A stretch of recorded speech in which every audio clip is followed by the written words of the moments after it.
I don't know if you've noticed it, but I've noticed it. Marvel Comics have a cancellation crisis. They cancel everything. Nothing really seems to have staying power outside of ASM. And even then, they're just constantly relaunching it every couple years. We're about to cancel Fantastic Four right after an event. Doesn't make a whole lot of sense. We've already had 4 or 5 of the ongoing X-Men from the Ashes titles canceled.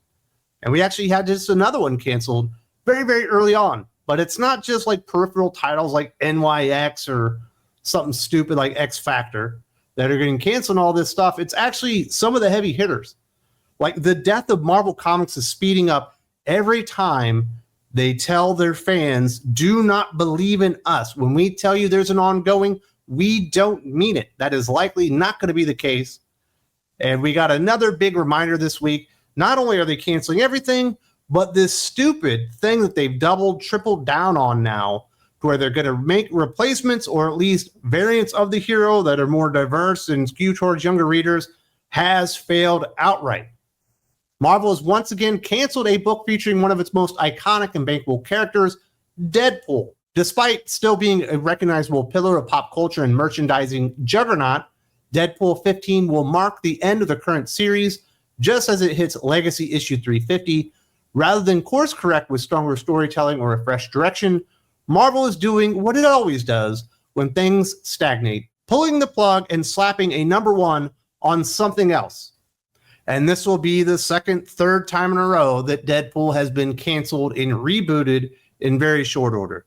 Why did you put Alyssa Wong on the book if you wanted to have some legs? Why did you put Cody Ziegler on the book if you wanted to have some legs? This book likely would have been canceled after 10 issues if Milestone 350 wasn't right around the corner. The only reason it even probably made it to 15 issues is just so they could bend you over and extract another $8 out of you by claiming it's a big milestone for issue number 15 of Deadpool, legacy numbering 350. And Deadpool is not exactly an unknown character, an unknown quantity. In fact, they just had a billion-dollar movie out featuring Deadpool, but for some reason, Marvel Comics just can't find the right creative mix to get a Deadpool character and book ongoing and actually have any legs to it anymore. And if Deadpool doesn't have legs, what does that mean for all the other characters? What does that mean for a Jean Grey? What does that mean for a Spider-Boy? What does that mean for a Black Panther? And some of these lesser known characters that don't have quite the mainstream wide appeal that a character like Deadpool does. The fact that they keep going to this is just speeding up their own demise. Nobody believes in Marvel Comics that they'll actually keep going with something like this. We just saw it on Tom Brevoort's Man with the Hat Substack. We're like, hey, why should I buy the book if I don't think it'll last past 10 issues? And Tom Brevoort's like, if you like it, just buy it. You don't need a long-running series. Whereas everything in the history of comic books says people like longer runs. They trust longer runs, and they want to be involved in something that's going to go on for more than 10 to 15 issues at this point. And what's replacing it? Wolverines and Deadpools, a daddy-daughter team-up book from the exact same writer and artist, now pairing Logan with Laura Kinney and Wade Wilson with his daughter Ellie. It's not a new take. It's the same creative voice, now dressed up with a gimmicky family twist that reeks of desperation. Marvel seems to think that multiplying characters makes them more interesting, but all it really does is dilute what made the original special. These copy-paste diverse variants don't expand a legacy. They undercut it. If the story wasn't working before, giving the same team a sillier premise does not fix it. And I cannot emphasize those words any harder. The fact that Cody Ziegler couldn't make Deadpool work doesn't mean you should put something dumber on top of it, give it back to Cody Ziegler, and pray and hope that it does work this time. What happened with Tini Howard with their stupid Captain Britain story? They rebooted it, renamed it 3 times, and it failed every single time, except it just failed faster after the first time. Cody Ziegler is just not destined to be a mainstream comic book writer. He came from Rick and Morty. He worked on the She-Hulk TV series, and he's just not in it for superheroes. I know they think he's funny. He's certainly funny looking. I will give him that. And maybe he can spin a joke or two in the Rick and Morty universe and maybe he had one of those amazing jokes that nobody laughed at in She-Hulk, but nothing that he has done has translated to success at Marvel Comics. The one success that he does have, sort of, his Spider-Punk comic book that nobody bought in single issues did sell, I guess, as a trade better once you had the Spider-Verse movie featuring Spider-Punk. Unfortunately, that book is absolutely awful because Cody Ziegler can't write. And what makes them think that teaming up Deadpool with his daughter Ellie, he already replaced Deadpool with Ellie in the book. That's probably one of the reasons that's getting canceled. With Wolverine and his daughter, X-23, will be the magic formula this time. They've been trying this over and over and over again, and the audience has rejected it essentially every single time. There's one diversity version of a character that has somewhat worked. That character was not introduced in the Marvel 616. That character was introduced in the original Ultimate Universe, Miles Morales. And even then, even though he's more popular than the other versions, he's still struggling. He's not doing as well because he's in the wrong universe that already includes a Spider-Man that's more important than him. This stuff is never going to work out. And the fact that nobody trusts Tom Brevoort, CB Cebulski, or any of these clowns over at Marvel Comics, that when I invest in a series that I like, it's got the writer that I like, it's got the characters that I like, why should I support it if it's not going to go on very long? There are so many stupid books out there that good books actually get lost in the shuffle and people are not able to support them. Because even when Marvel finally greenlights something promising like Weapon X-Men from Joe Casey and Chris Cross, it doesn't stand a chance in the current climate. The series, which brought together heavy hitters like Wolverine, Deadpool, and Cable under a creative team with real pedigree, was originally announced as an ongoing. But before it even had time to find its footing, Marvel quietly downgraded it to a 5-issue miniseries. Worse yet, they burned the Weapon X-Men name months earlier on a completely unrelated book during the Fall of X-Line, killing brand recognition before Casey's version ever even hit the shelves. And with the market already glutted with throwaway Wolverine and Deadpool appearances across half the frickin' publishing line at this point, even good stories can't break through the noise. Marvel's constant flood of the same faces slapped on weak ideas has cheapened the very characters that used to sell books on name alone. It wasn't that long ago that a standalone Deadpool, Wolverine, or Cable book would have been enough on their own. We actually have all three of them in one book with a really good writer, with an awesome artist coming back, and it gets lost in the noise because they'd already burned the title, and we already have, 9 or 10 Deadpool and Wolverine books all going at the same time.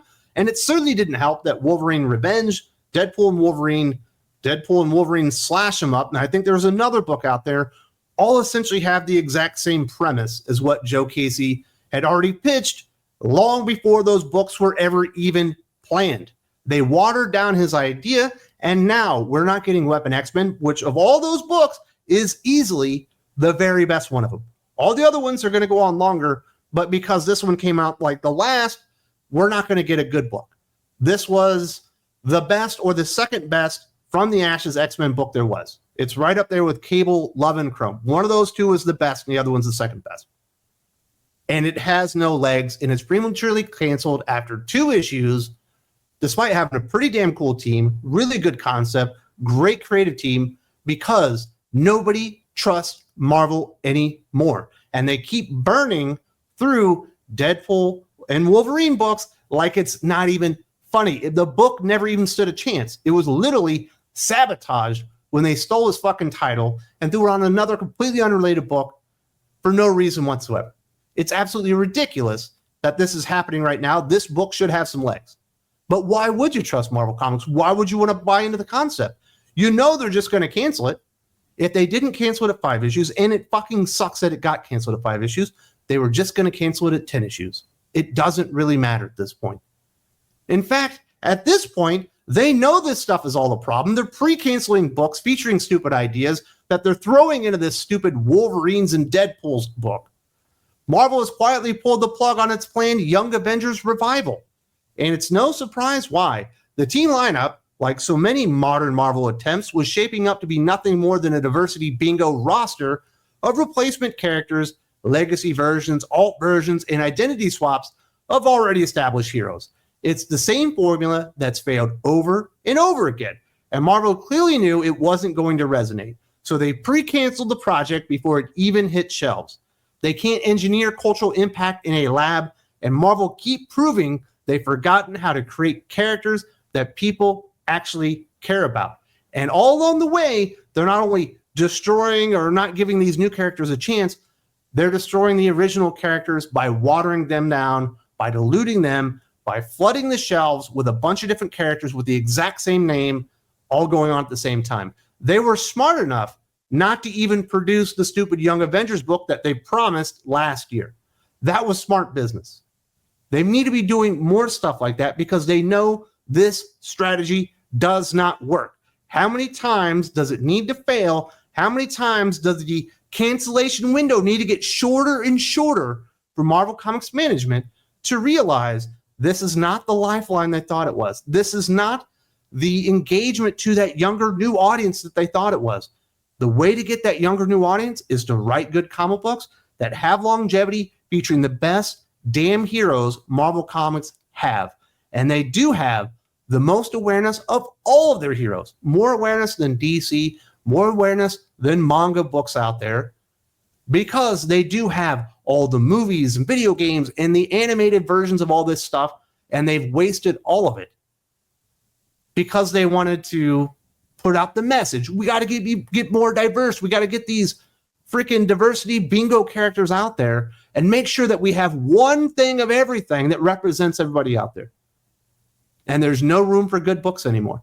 And we're getting stupid shit like Wolverines and Deadpool's daddy-daughter team-up books with the same exact creative team as the Deadpool book that failed because it sucked because they replaced Deadpool with his daughter. You can't make this stuff up. This is pure insanity. And Marvel are killing themselves. They are killing the cycle. We're calling it a managed decline by Marvel Comics, but I think even it's gotten out of their hands. I don't think they're managing it well at this point. They are greenlighting stuff that will never work. They are flooding the shelves with crap people don't want, and they're canceling books that don't even need to be canceled. It's insanity what's going on at Marvel Comics. If you appreciate this honest perspective and you'd like to be part of the Thinking Critical family, keeping the mission of Thinking Critical YouTube moving forward to provide an honest perspective and hopefully save comic books in the end, because that's really what I do want to do, there is a place to support the channel. It's in the Patreon. There's a link in the video description. There's a button right here. I hope to see you there very soon. Lots of different options there to support the channel, and we can't wait to have you become part of the family.